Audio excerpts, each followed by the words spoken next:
बहुत समय पहले की बात है। एक राज्य में एक राजा रहता था।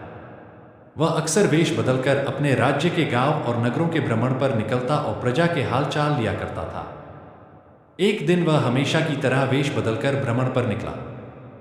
एक रास्ते पर पहुंचकर उसे विचार आया कि क्यों न मैं अपने राज्य के लोगों की परीक्षा लूं।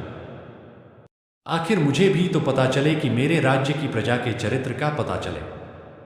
उसने एक रास्ते के किनारे पड़ा एक बड़ा सा पत्थर रास्ते के बीचों बीच ढकेल दिया। रास्ते के बीचों बीच आ जाने की वजह से पत्थर ने आधा रास्ता घेर लिया था। वह रास्ते पर अवरोध की तरह था।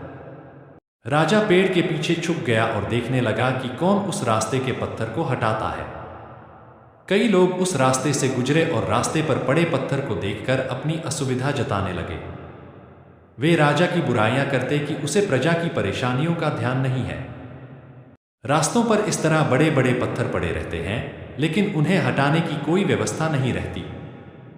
किंतु कोई भी इस पत्थर को वहां से हटाने का प्रयास नहीं करता। राजा छुपकर सारा हाल देख रहा था।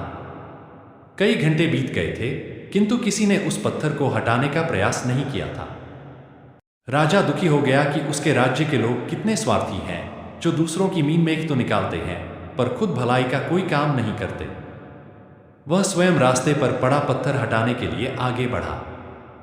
तभी उसने देखा कि एक किसान पीठ पर धान की बोरी लादे आ रहा है। वह फिर पेड़ के पीछे छुप गया।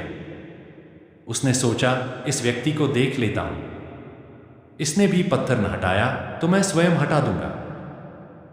किसान पत्थर के पास पहुंचा और ठहर गया। उसने अपने पीठ की भारी बोरी किसी तरह उतारी और एक किनारे रख दी। फिर वह पत्थर के पास गया और उसे हटाने के लिए जोर लगाने लगा।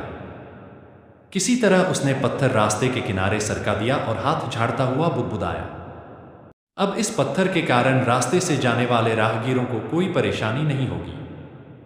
वह अपनी बोरी उठाने के लिए बढ़ने लगा तो उसकी नजर एक पोटली पर पड़ी।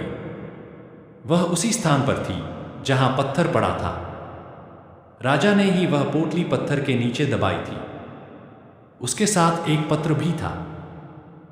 किसान ने पत्र पढ़ा। उसमें लिखा था, ये पोटली राज्य के राजा की तरफ से रास्ते का पत्थर हटाने वाले व्यक्ति का पुरस्कार है। किसान ने पोटली खोली। उसके सोने के सिक्के थे।